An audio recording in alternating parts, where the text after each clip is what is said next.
morning, good evening, good afternoon, ladies and gentlemen, and welcome to episode 3 of the Pace Pals podcast. My guest here is Animee Arcade.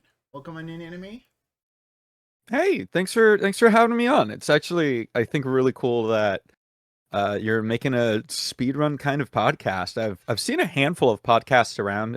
Maybe I'm not looking too hard, but I don't think I've really seen a speedrun podcast. So I'm pretty excited to be here.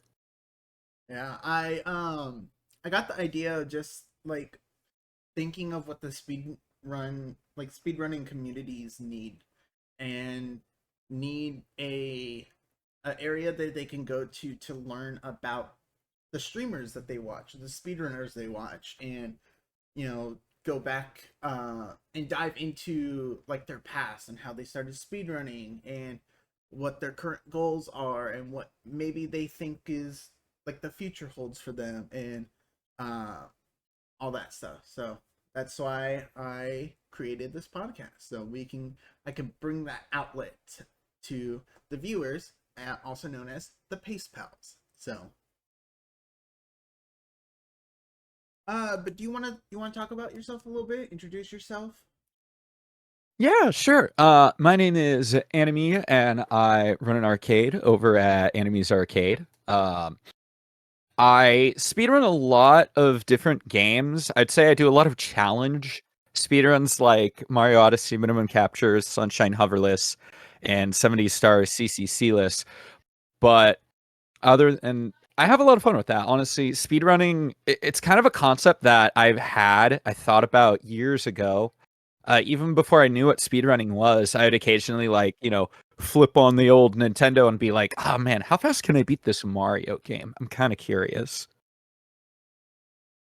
Yeah, no, 100%. I think that's how I was a little bit when I was growing up with Zelda, and I was just curious, and like I beat the game multiple times, and then I just turn it on. I was like, how fast can I actually beat this game?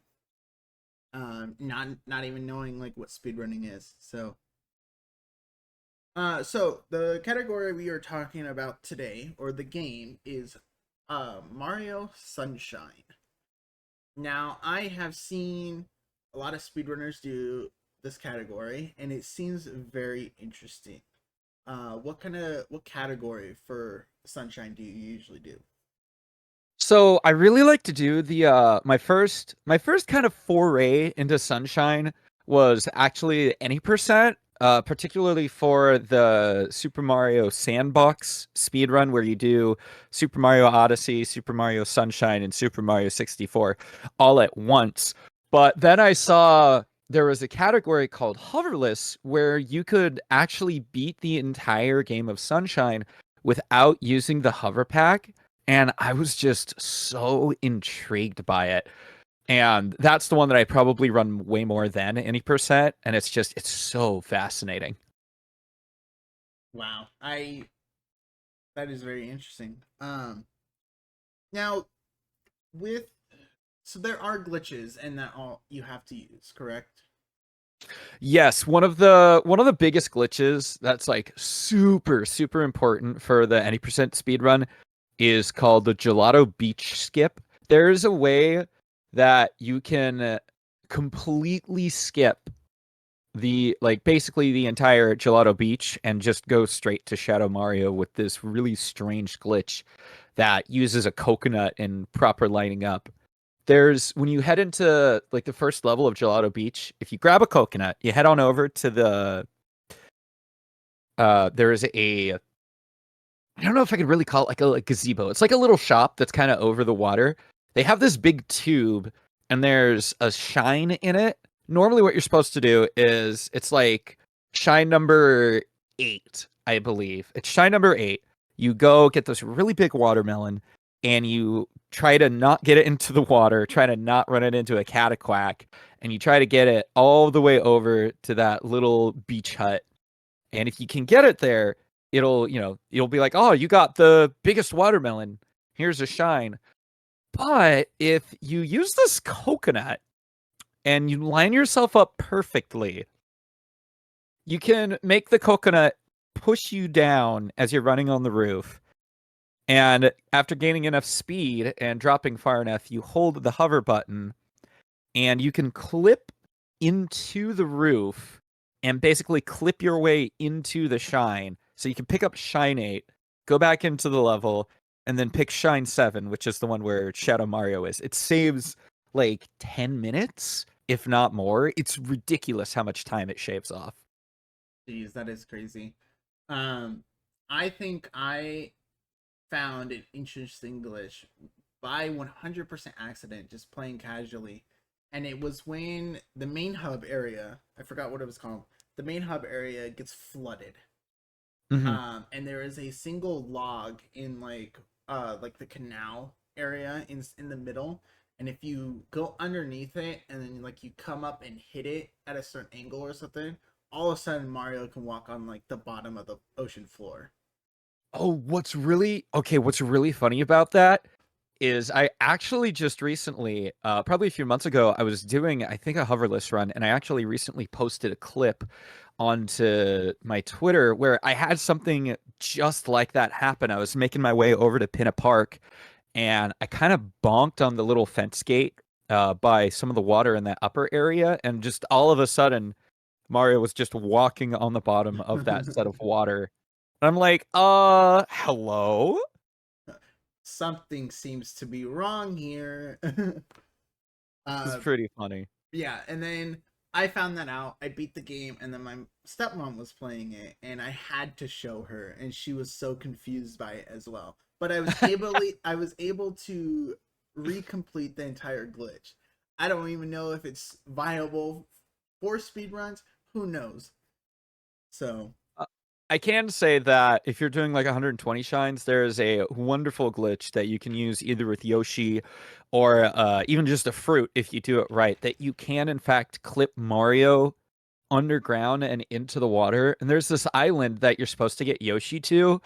And normally it's just gonna take like a really long oh, way about because is this the there's a one lot where of you have to water. like stand on the boats or something like Yeah, that? that one. You got to Okay. get Yoshi to go from boat to boat because he doesn't like the water, and you got to get him over to the island so you can clean the tube out. Well, turns out that if you do it just right, you can clip out of bounds with Yoshi and then just run on the bottom of the ocean floor all the way over to the island. So no boat required, no egregiously long waiting. Jeez, that is crazy. Also, a lot of I seen a video a while back ago, and I don't know if you've seen it or reacted to it or anything, but have you seen the task for Oh, Mario dude. Sunshine? That Yes. was just so crazy. Just like seeing the movement and all that was just nuts. And the precision and like I one of the things that blew me away is that you were racing one guy, I forgot his name. But Piantissimo. yeah, and he was in the what was it? It's the area on top of the like the shrine tower before the Piano volcano. Village. Yeah, and he was doing that race, and they got like three, maybe four blue coins before they even reached the top. And I was like, that is nuts. Just What's funny about that race in particular, and honestly most of the Piantissimo races, is you can get there so much sooner than he does. So like and that one is even more interesting how much time you have. I'll get up there with the timer saying probably like 15 16 seconds or something, and then I'm still waiting like 6 or 7 more seconds for him to get up there. jeez. But yeah, I was very it had my attention because tasks are just very interesting. You know, they, a human cannot make that sort of movement because of how precise and quick and all that stuff that it has to do. It's like, yeah, Yeah. some glitches that we are able to do, but we can't do it 100% of the time and as perfect as a task can. Tasks for games that have like so many specific and particular inputs are just incredibly fascinating. Yeah, it's so crazy. Um, so what started your whole journey of speedrunning? So back in oh gosh, I don't know if it was like 2017 or 2018. There was a time where I learned about speedrun.com. For some reason I had not known about the website. So I learned about it, and I was like, at the time I was pretty interested in Cuphead because that's a pretty fun game. And I was thinking about it and I was like, huh, I wonder like what's the time on some of these individual levels. And I found the Ruby and Croaks one, but specifically it was for like the perfect score, so getting an A rank. Or no, I think S rank actually might have been the S rank one.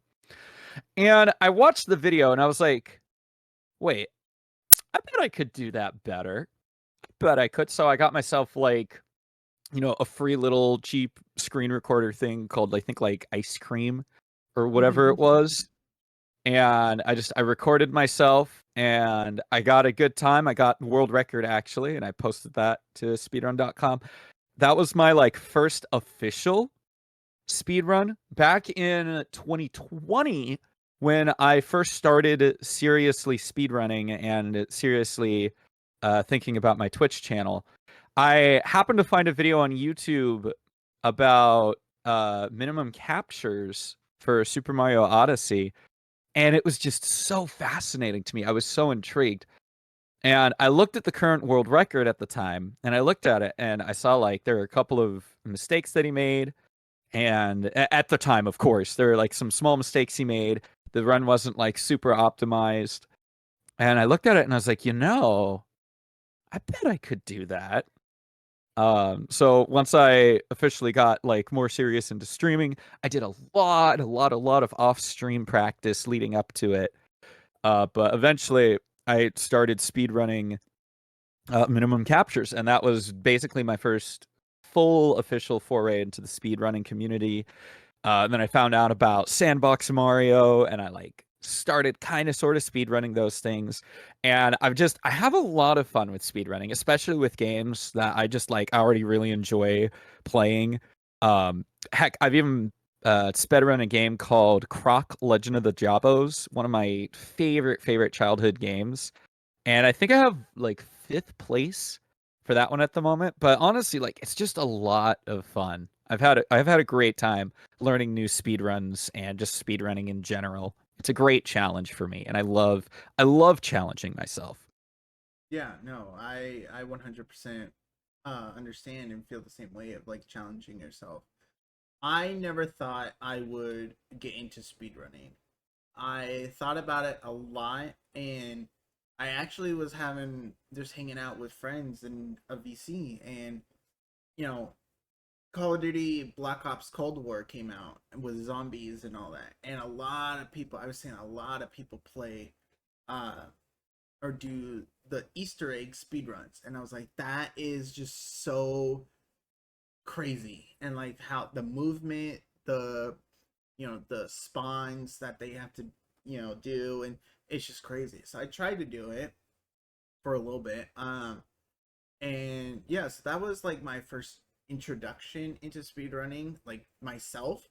I've seen from like Pope Squidward, Lay Sauce, all these other streamers and all that.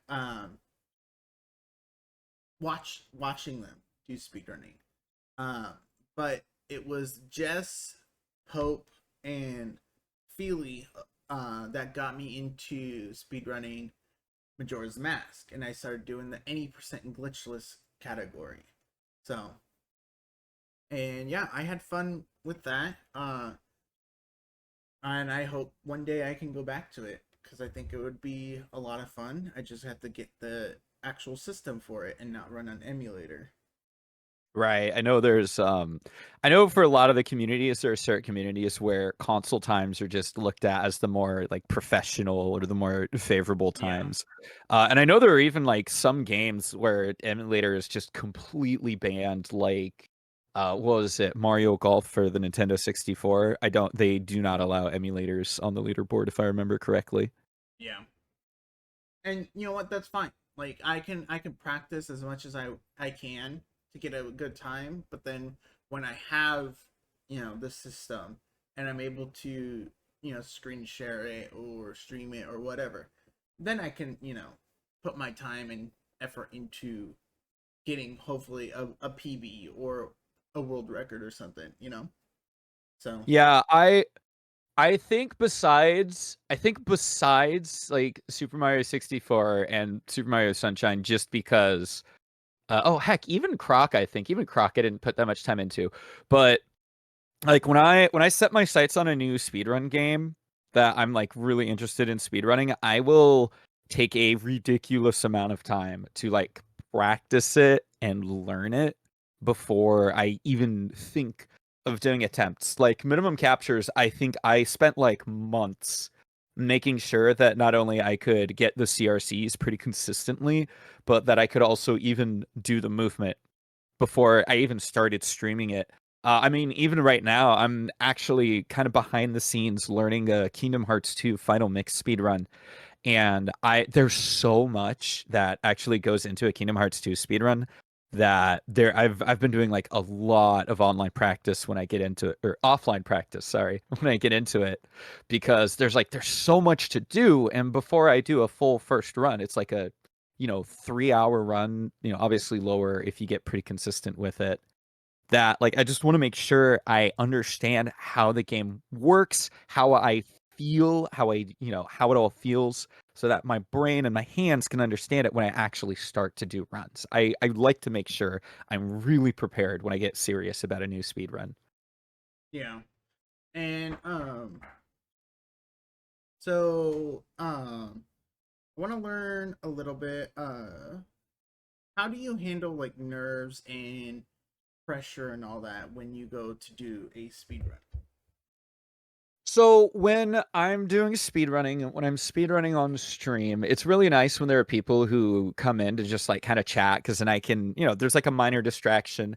I can be playing the game, find like a small break, say hi to the people watching. It just gives me like a small like, oh, sure there's like a little bit of stress, but I can like interact with some of these people. When I get on PB pace, I there sometimes I do like I can get a lot of nerves if if it's getting like really really tight, or I'm like really close to the goal that I've been trying to go for. I have a sweat towel near me cuz I don't want to be slippery on the controller. I want to make sure I've got a good grip. Oh gosh, like nut jumping for minimum captures is like I have to be so focused when I do that because it's such a precise trick. And if I'm on PB pace and I get up to that one, I really have to, breathe, slow down, make sure I'm not like stressing out too hard. Uh because it's a very precise trick. Yeah, no, I 100% agree with you. And like the sweaty palms is just the worst. Like you have It's to so be bad. gripping onto this controller. You have to make sure you're hitting the right buttons. Yeah, it's so bad. Like I remember when I was speedrunning Majora's Mask and like end game, final temple, the bosses, so on and so forth. And I just remember my hands just sweating so much, and like every time there was a break or I can control with one hand or something, I'm like wiping my hands down, drying them off. Yeah, it's sweaty hands can be the death of a run. Get yourself a nice sweat towel. This is a tip for anybody listening. If you're gonna do some speed running, like for reals, get yourself a nice sweat towel. Not just for the pressure, but also summer. This room that I stream from, I speed run in, it gets so hot in the summer. I'm just like, oh my gosh, thank goodness I have the sweat towel. Yeah.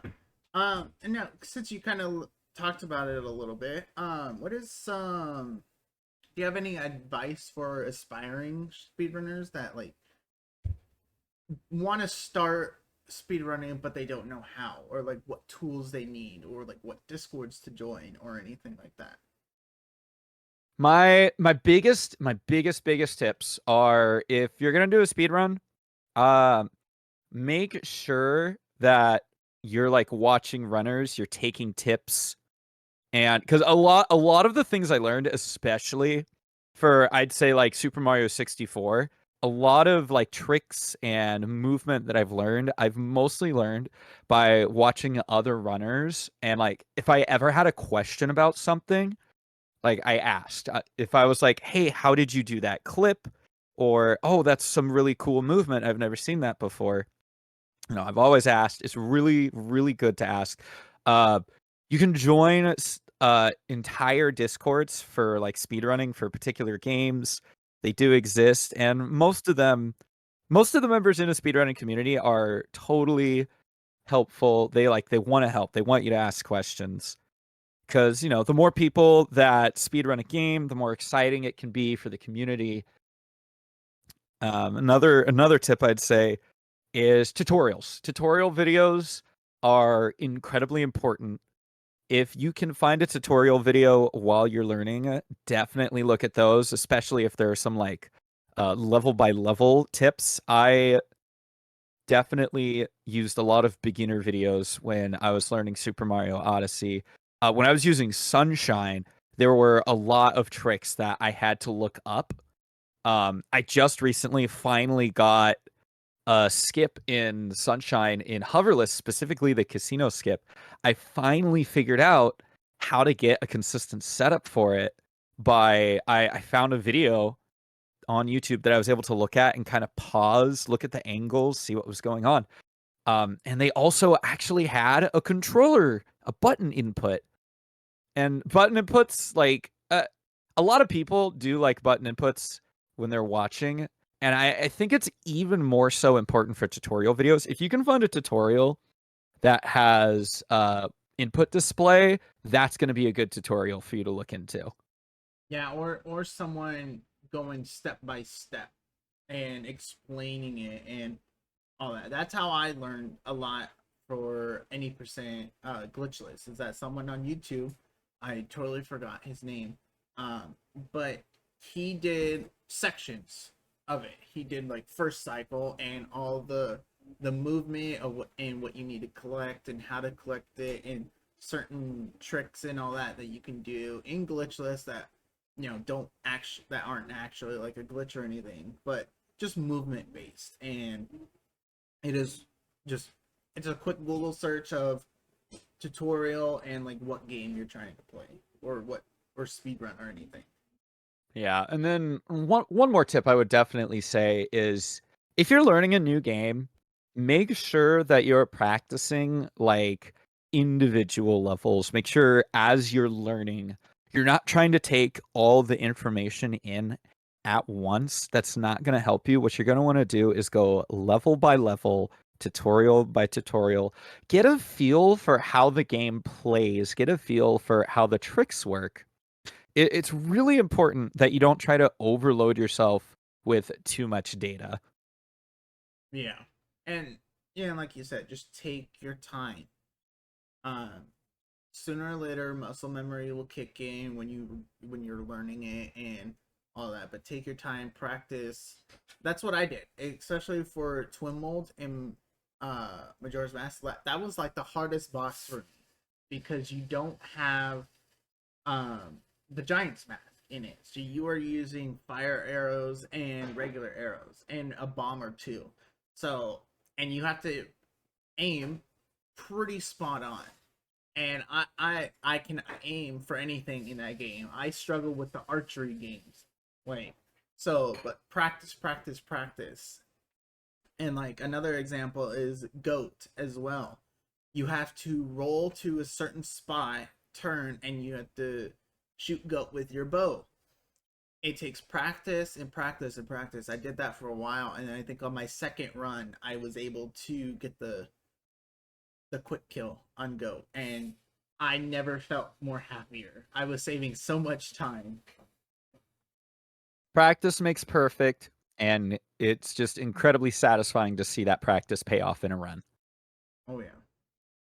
Now, have you ever experienced like a streamer block, or you just get frustrated in while you're speed running, and how do you like overcome that? So I definitely had a period of time where I was running minimum or Yeah, I was running minimum captures, and I just I could not get a PB. And I went for, weeks, maybe a couple of months, and it just was not happening. I was starting to get a little frustrated. So what I end up doing a lot of the times is I will like switch to something else. I'll switch to a different speed game. I'll do some offline practice. Basically, like you don't want to force yourself if you're like starting to get if you hit a block and then you're starting to get frustrated with it.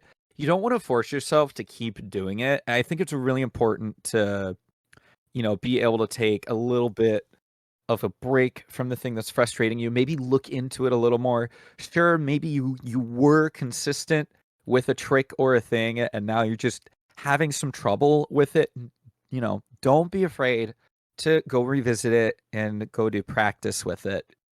It will help, and eventually you'll feel a little better about it. And I do recommend that even if you don't want to like stop playing the game, even like look for a different speedrun category. I know sometimes if I'm feeling a little frustrated about a run, I'll go do like a different category in the same game.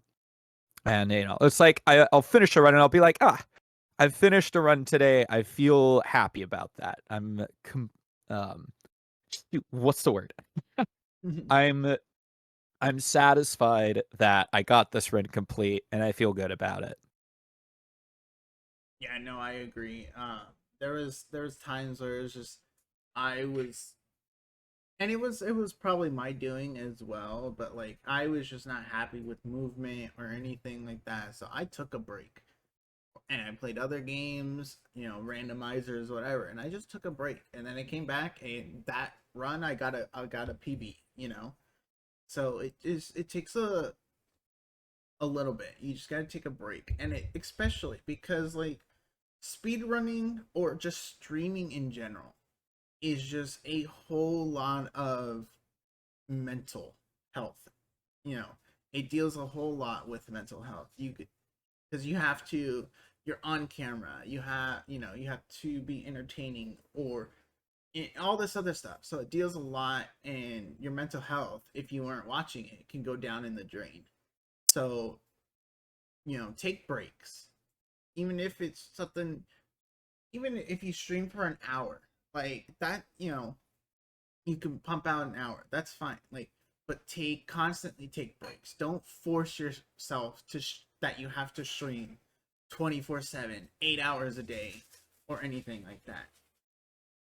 The people who watch you that enjoy you as a streamer will still be there. Yeah, When you come back, those are the true viewers. Like they understand. Everyone is human. No one is a robot. We have limits, and mental health is a big limiter as well. So take big agree. breaks. Yeah, take breaks and just enjoy streaming. Don't focus streaming as, oh, this is a way I could get money. I need the viewers or anything like that. Stream to have fun. I agree with that. Yeah, have fun with it.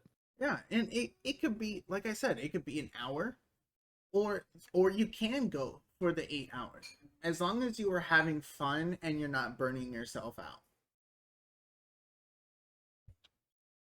So that is my little uh bit of advice. So, Anime, what are your future goals in like the coming future of your like speedrunning career? So I think for Super Mario Sunshine, I know I've kind of been talking about a lot of different games, which I do apologize for. I definitely say I'm like a variety challenge speedrunner, as I said. But for Super Mario Sunshine, I think for now it would be pretty cool if I could get like a 140 or 140. Yeah, a 140 for any percent. For hoverless, if I could get like 2 hours, I believe I currently have a 2 hour 19, which is pretty good. But I bet if I worked a little harder at it, I could get 2 hours. Um, So those are definitely some nice little goals for the individual games. I'm currently working in the backgrounds. I've got another little project that I'm gonna do in the future that does involve Super Mario Sunshine hoverless, but haven't quite announced it yet. So I'm just gonna say it is a Ooh. little project I've been working on. I know one person definitely knows what it is because they guessed it. They're like, "Hey, is it this?" And I'm like, "I mean, yeah, it is that." But yeah, for now, I'm gonna keep it a little under wraps. But I am definitely looking forward to playing more Sunshine, playing more games, and just like getting some lower times. It's a lot of fun. I I have to say, like I may have started out with Odyssey and say that Odyssey is my main speed game, but honestly, once you've learned the flow and the controls of how Super Mario Sunshine works, it's so good. Like I've honestly reached the point where I don't know if I like Odyssey or Sunshine's movement better because they're a little different. And when you nail the Sunshine movement, oh my gosh, it feels so good. Oh yeah. And I want to talk to you a little bit about that. Is that because you do different Mario games?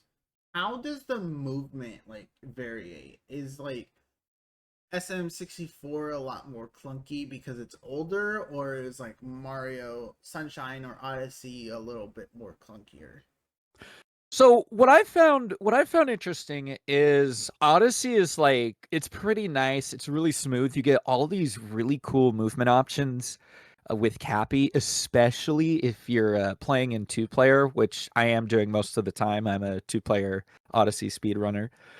And what's really nice though is I've found that even though Odyssey is at about 60 frames per second, and SM64 is at about 30 frames per second. The movement between the two actually, like, they actually work out really well. I would even say that, like, Odyssey's movement is just an even more polished version of SM64's movement. Um, so for me, it was really easy to jump from Odyssey into 64 because the movement was like, it's pretty similar. 64's movement, I would say, is it's a lot tighter, even at the lower levels. Because I think I recently just got a 109 for Super Mario 64, but I would say that the movement is definitely a lot tighter for SM64, even though there's less movement options because you don't have Cappy. I would say that's probably what makes the movement so much tighter for SM64.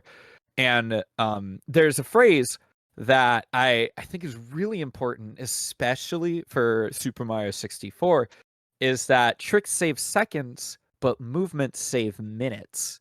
Because, oh my gosh, just having clean lines and clean movements in Super Mario 64 really, really, really makes a difference.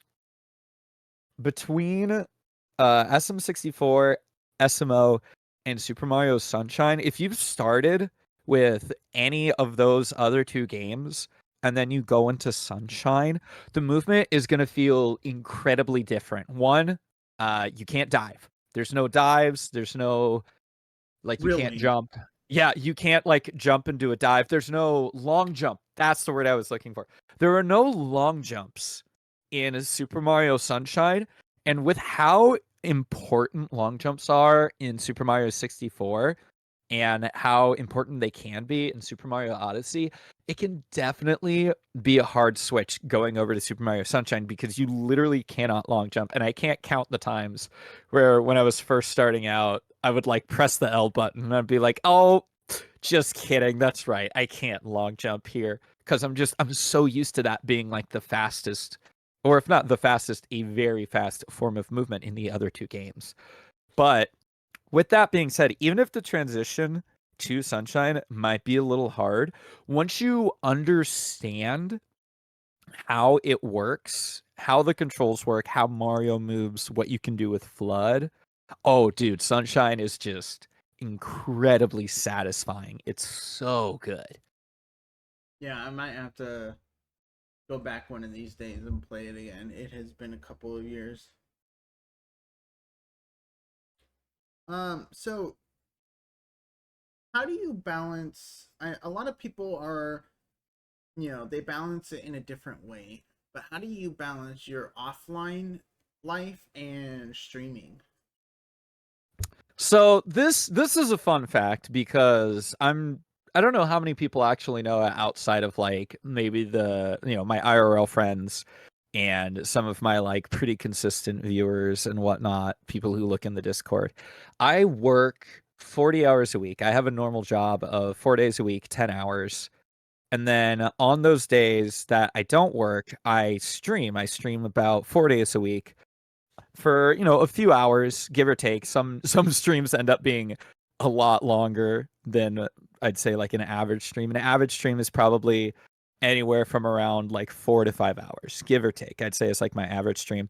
Sometimes they get a little longer. So I like to make a joke saying, oh, I work 8 days a week. Haha.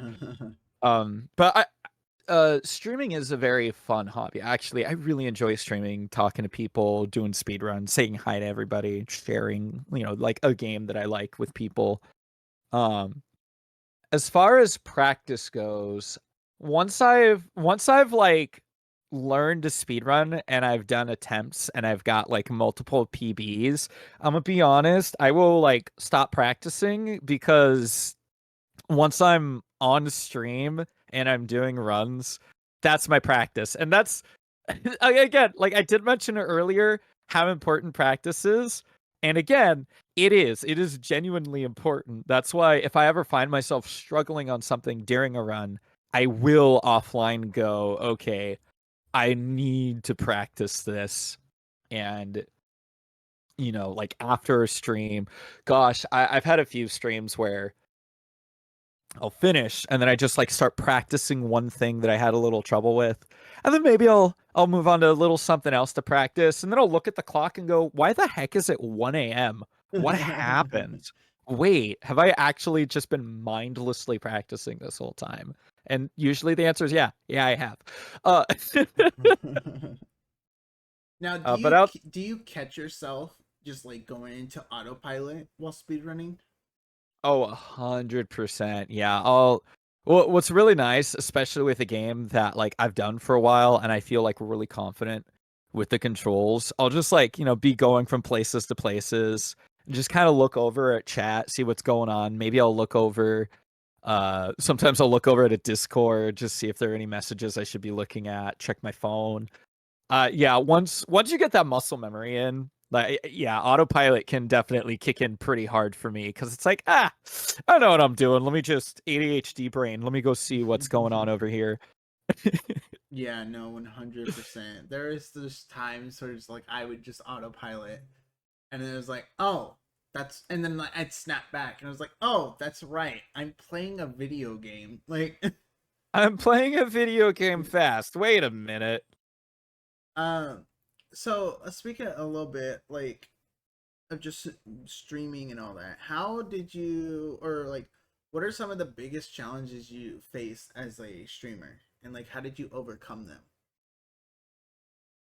I would say, oh, what would I say? So I know for myself personally, I actually have a lot of statistics turned off. Like I'm always looking at my dashboard, so whenever I'm streaming, so I can like see chat, see if there are any redeems that have come up. And I have Discord in like another window, so I can see if there are any cool alerts like raids or cheers, follows, etc., etc. But I know that when I'm live, I have the current viewer count. I just get rid of that. I don't look at it. It's not important to me. I'm gonna, if you don't want numbers like that to get into your head, especially if you're like just trying to have a good time.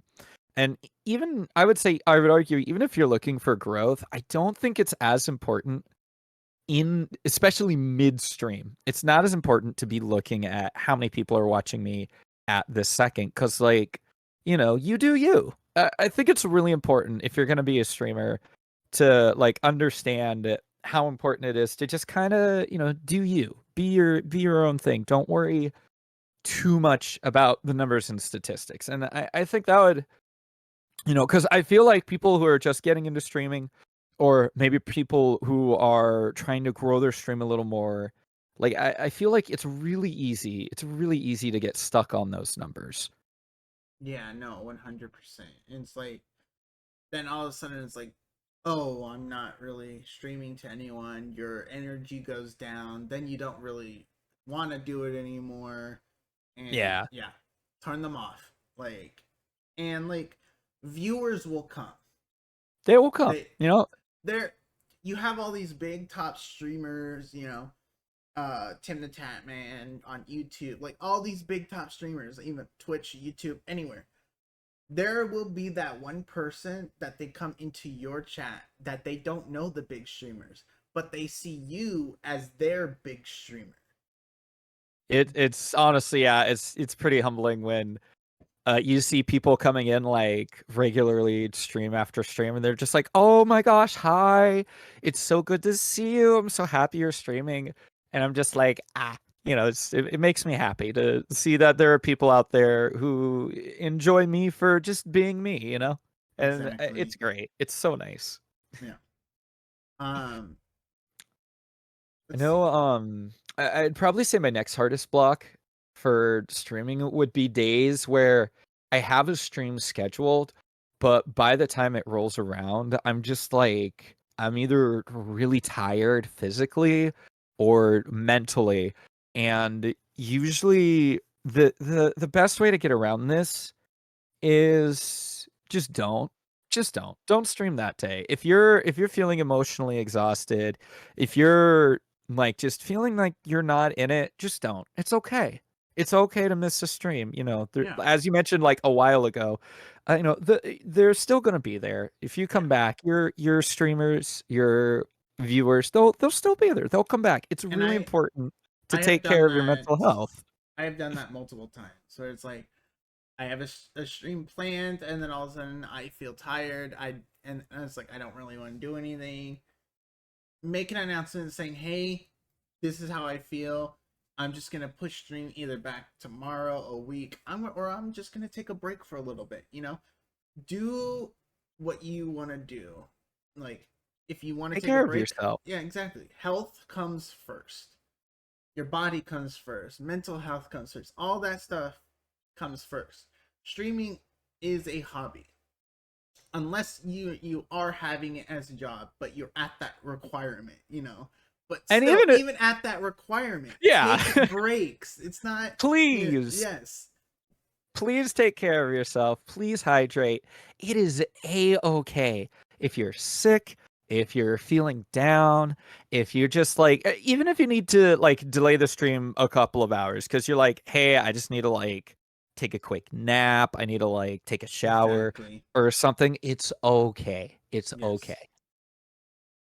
Now, so we were kind of serious. Now I kind of want to get into the fun moments.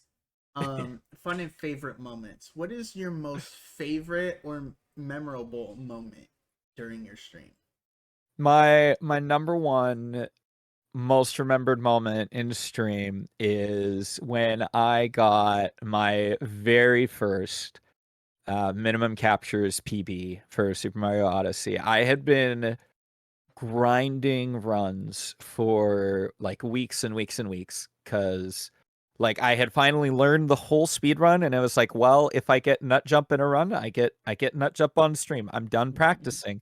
I don't have a PB. So I could just get nut jump and that'll literally be a PB. It doesn't matter. So, but I'd been running for like a few weeks. I've been running for a few weeks and um I had a run where I got to Bowser's. I was doing the thing. I was nut jumping, failing, but going back, going and going. And I finally got it. I made the jump. I beat the mecha. I got through Moon. I beat the game. I got my first ever minimum captures PB. I was so happy. I was so proud that I'd finally done it. And then a wonderful viewer of mine, Peaceful Storm 13, maybe also known as Danny, however you know him as, uh, gifted me enough subs that I was able to add a brand new emote that I had like just commissioned and I'd been dying to add. And I Nice. was so overwhelmed by emotions. I was crying. I was just like, Storm, what the heck? Ah! I just no, I'm actually tearing up right now that I'm thinking about it. I it's definitely like my number one, my top memorable streaming moment. I'm so happy that that happened. And oh man, that was like, gosh, that was like 2, almost 3 years ago. And just, oh man, it's so important to me. All right, now, so that was a good, exciting part. What is your most embarrassing part that happened on stream? Oh man, let me, okay. I'm definitely gonna have to think about that one. I would say there are quite a few times where I'll be doing a run and I'll just do something that's so incredibly silly or incredible. Oh my gosh, wait, no. It was actually recently. I was doing a sunshine run. I was having trouble in Rico 4, which has a reputation for being really dumb for, just because either you're being stubborn or you're just missing stuff. So if you lose a lot of time in Rico 4, it's called a Rico 4 moment. And I was doing a run. I was getting back into the game. I was doing runs, and I just like I kept dying. I was even like slowed myself down to do some of the slightly more beginner strats, none of the more advanced strats. And I was just like, ah man, this is getting just really silly. And I had one of my viewers I think was like, come on, you got this. And I'm like, I'm trying. I swear I'm trying. Like 10 seconds later, I just died. I was just like, oh my god, no. I just like slowly rolled myself off the screen as I died. I'm just like, oh no. Stuff like that where I would say that I like say something and then just immediate repercussions. That's probably where it gets really embarrassing for me, but also like slightly funny. That is funny. Now, so what is, I kind of want to know, and probably the viewers as well, what is your favorite, favorite like place, but in that place, what is your least and favorite, if it has a boss in it, Oh, can you or you could, so let me rephrase it. What is your favorite area, and then anywhere in the game, what is your least favorite and favorite boss to do? Oh, sorry, excuse me. Okay. Um, oh shoot, that's a tough one. I would say probably the one spot that I have the most trouble with and probably is like one of my least favorites purely because of that is the red coin shine in Pinna Park. Hoverless and like even just regular. It's so tough to get the red coins really quickly for how they're spaced out and where they're placed. Like in hoverless, it's really, really difficult. There's like an advanced strat to do a spin jump and move the camera with the Y camera so that you can like wall jump off a wall to grab it really quick. But that's a little out of my skill range. So as many times as I've tried to practice that, it hasn't worked. But there are also times where it's a Mario game, and unfortunately, with the Mario game comes Mario either not reading an input like you want to, or doing a slightly different input than the one that you actually want. And unfortunately, Pinna Park, the red coins, it happens so much, especially in hoverless, where I don't get the inputs or the movement that I'm trying to get, and it's probably the most annoying. Um, One of my favorites, though, I would love to say, oh shoot, there are a lot of fun spots in Sunshine, in both for hoverless and for not hoverless. Uh, I would say, oh yeah, regardless of hoverless or non-hoverless, I would say one of my favorite shines to grab is Bianco 3. It's the first secrets shine that you do where you go into the level and Shadow Mario just steals your water pack. So it's the first level where you have to go through the game with like basic Mario movement, no hovers to save you. And I learned the pro strat to get through the first part of that room really fast. And oh man, I love hitting that in a run. Oh, it's so good. It's so good. I'm gonna have to disagree with you. I hate those levels. Here's the thing. Here's the thing. Like when you don't have flood, it sucks because you It's have nothing so to bad. correct yourself. There's nothing to correct yourself. And again, like you can't long jump, you can't dive because it's sunshine. But once you get the movement, especially for me for Bianco 3, you hit it, it's so satisfying. And maybe another reason about that is because like I literally like when I got like a huge focus into Sunshine, I put like a heavy focus into hoverless, and you literally don't have the hover nozzle. You are forced to just have really good Mario movement if you want a good time. So Oh I yeah. think that's another I think that's another factor that plays into my bias of why I like that one so much. Um, if we were to go with the hover pack, oh shoot. I would just have to say, I don't really know like my favorite area, but I would have to say my least favorite boss fight is King Boo in the casino area. I hate that boss fight. And then my two favorite ish areas is I think it's the where is I don't remember. It's the one area on the tower again. It's that area with the Oh, the Piano Village. yeah, with the fiery dogs. Oh, that one's That really one fun. I like Yeah. I like doing that one because it reminds me of just ping the pinball machines. And Yeah. and then my other favorite fight is the Bowser fight. I don't know why. It looks so cool. I like it. So It's a very visually enticing fight for sure. Boss wise, yeah, I would have to say the boo fight is pretty annoying because it's number one, you have to wait. You literally have to mhm. wait. There's so much waiting. Number two, you're required at like the very minimum, and what you're shooting for in a speed run, you're required to sit through six different boo slots. One or three of them being the fruit, and three of them just being something, but you still have to wait for the slots to play.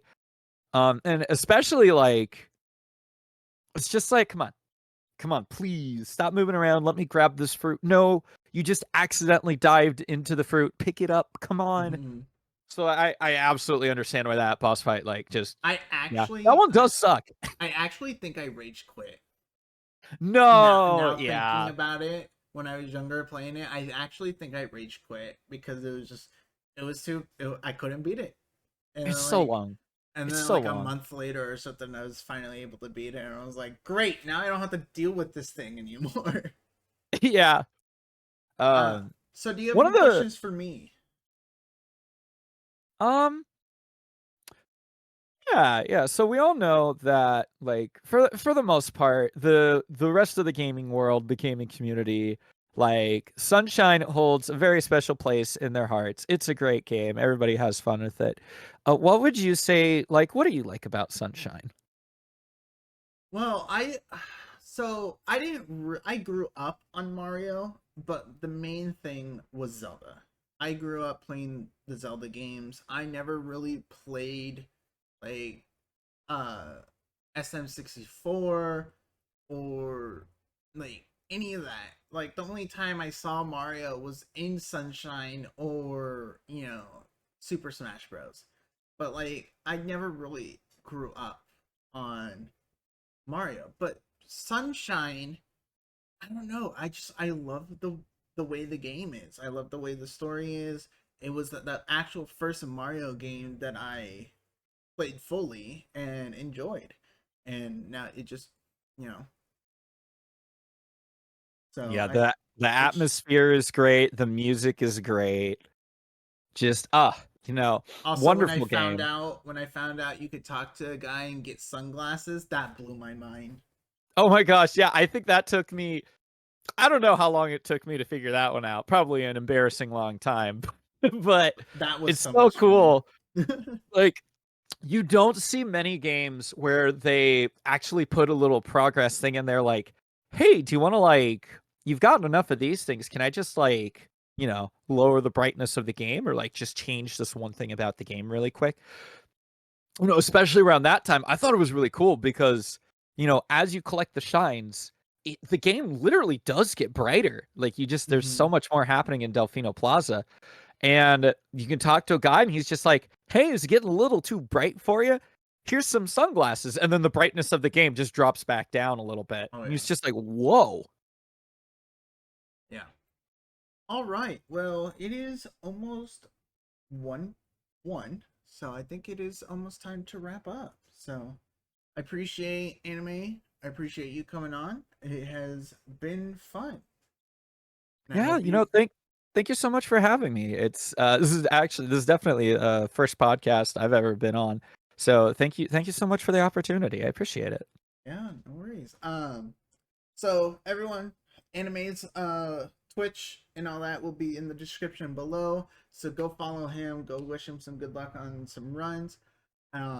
And Pace Pal viewers, leave a like, comment, subscribe, and we will see you guys on the next episode.